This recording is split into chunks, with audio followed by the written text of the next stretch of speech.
Solveig. Je rappelle que toutes vos recettes sont sur le site allodocteur.fr après l'émission, donc vous pouvez tout à fait écouter tranquillement. Aujourd'hui, on va faire des chips. Oui, Bizarre. Des chips légères aussi, parce que le printemps arrive, on a envie de passer aux choses un peu légères et notamment à l'apéritif. Donc, parce que souvent on craque pour les chips, mais on s'en veut tout de suite après. Et pour cause, c'est gras, donc c'est très calorique. En général, c'est cuit dans des bains de friture qui peuvent générer des composés toxiques. Voilà. Et la plupart des chips que l'on trouve dans le commerce, elles sont à base d'huile de palme. Donc, tout pour déplaire au final. Et ça coupe l'appétit en plus. Et disons que ça donne du sel, plus du sel, voilà. Parce que c'est très salé également. On va faire attention aux matières grasses déjà.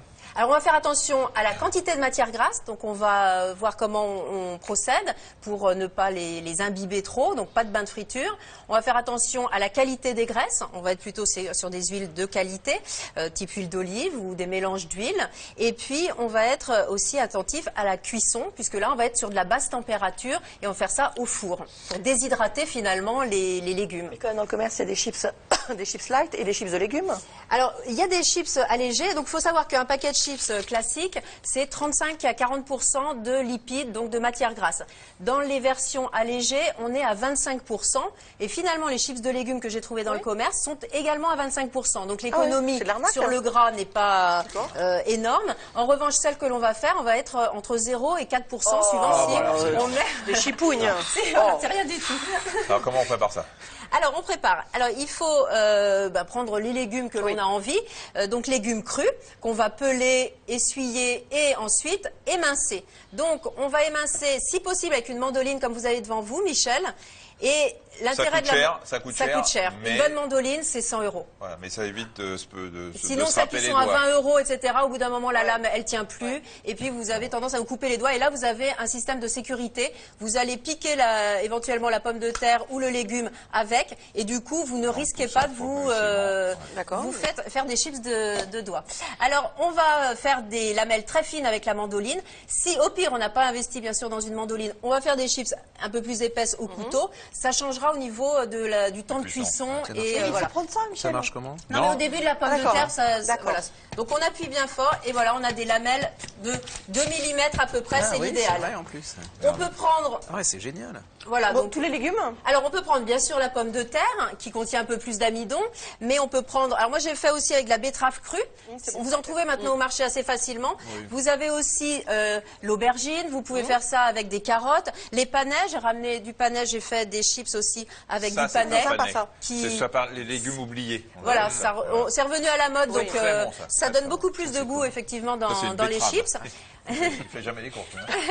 C'est une betterave. Mais c'est une betterave qui n'est pas cuite. Voilà, une betterave crue qu'on va peler. Alors pour le gras? Pour le gras, alors tout simple, une fois qu'on a émincé, Michel, les pommes de terre ou les carottes, etc. On va simplement utiliser de l'huile d'olive, voilà, et on va, voilà, on va tout simplement badigeonner. Au préalable, comme les légumes que vous venez d'émincer sont un tout petit peu humides, donc Gérard, on prend un petit essuie-tout et on va, alors par exemple la pomme de terre, voilà, Gérard. Yahoo! Et c'est un peu long, non, de badigeonner chaque... Alors, ça sur les trucs et on badigeonne. On badigeonne comme ça, et puis sinon on prend un spray. Vous avez des sprays à huile qui sont très pratiques. Bon, maintenant, si on n'a pas envie d'investir, c'est vrai qu'on fait comme ça, et puis on badigeonne. On sale avant cuisson ou pas? On sale avant cuisson pour que, notamment pour les pommes de terre, pour les légumes, ce n'est pas la peine, pas besoin de saler. Et puis vous ajoutez, si vous le voulez, des herbes, des épices, du cumin, du curry, etc. Non, zéro. Puis ça va donner un petit peu de goût parce que forcément, quand on n'a pas le bain de friture, ça va être un peu plus intéressant. À quelle température on fait ça? Alors, on va faire de la basse température, c'est-à-dire maximum 150 degrés et 30 minutes.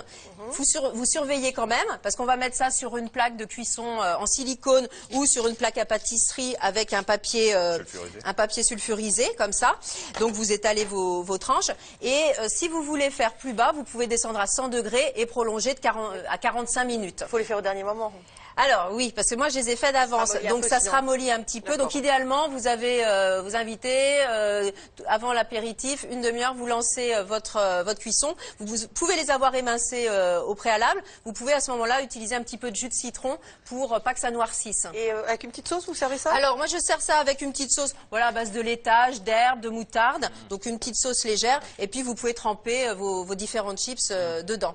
Ça, si chips vous voulez de pommes goûter avec les panais. Alors, vous pouvez aussi faire des chips avec des fruits. Donc, la pomme, vous allez simplement utiliser, Michel, voilà, vous allez enlever le cœur de la pomme. Le trognon. Voilà, le trognon de la pomme. Et puis ensuite, pareil, vous émincez la pomme. Et puis, vous allez non pas mettre du sel, vous allez utiliser... Eh bien non, on va saupoudrer tout simplement avec un petit peu de sucre glace, voilà. Hein, on saupoudre de sucre glace avant la cuisson et là on fait à 100 degrés pendant 30 minutes, 40 minutes maximum. On surveille. Ça c'est ce qui tient le mieux après qu'on peut conserver dans une boîte hermétique pendant plusieurs jours. Il n'y a aucun souci. Et pour faire manger des fruits aux enfants, c'est pas mal. Est-ce qu'on a le temps de parler? On a le temps de le faire? faire? Oui, c'est bien les chips de sésame, c'est sympa. Alors aussi, alors ça ressemble un petit peu plus à des tuiles qu'on va faire avec Marina. Oui. Un blanc d'œuf. C'est bon, ça, vous les goûtez? Alors, on va verser dans un petit mixeur un blanc d'œuf. Bien sûr. On va avoir 25 grammes de farine. Allez-y, allez-y. Je suis déjà en blanc, donc vous pouvez y aller. Voilà. Un petit peu d'huile de sésame. Sel. Alors, un petit peu de sel. De l'huile de sésame, une cuillerée à soupe d'huile de sésame. Voilà, on verse. Ah, vous avez déjà dosé? Allez, on verse. J'ai déjà tout dosé. Et puis ensuite, allez, voilà, on mixe. Ça, j'adore. Voilà. Ça, c'est pas mal. Donc, c'est tout simple. Ah, c'est extra, ça, hein? Voilà, est-ce qu'on voit bien? Oui. Voilà, donc on y va. Et puis ensuite, quand c'est prêt, je pense, on va vérifier. On sent qu'elle a l'habitude. Voilà, c'est impeccable. Donc ça donne une petite pâte comme ceci. Non, non, c'est très bon, hein? Ouais, vous n'avez pas le chips de Non, sésame? c'est Et ensuite, tout simplement, Mais on c'est fait vrai des que- petits tas sur sa D'accord. plaque de Croustillant, ça cuisson. doit être meilleur. Alors très fin pour pas que. Et on va saupoudrer Avec un petit peu de graines de sésame? de graines de Allez, sésame, hop. Marina. Voilà. Allez, hop, ça. Est-ce qu'on voit bien? Faut pas avoir un dentier. Voilà, et on y va et on met ça au Et four. ça, on met ça au four pendant 12 minutes. Là, par contre, on est à 180 degrés. Ça va faire comme des petites tuiles qu'on C'est aurait très pu bon. faire en version sucrée également. D'accord. Donc, ça donne une variante. Merci beaucoup, tout ça évidemment sur le site, mais c'est effectivement une bonne idée.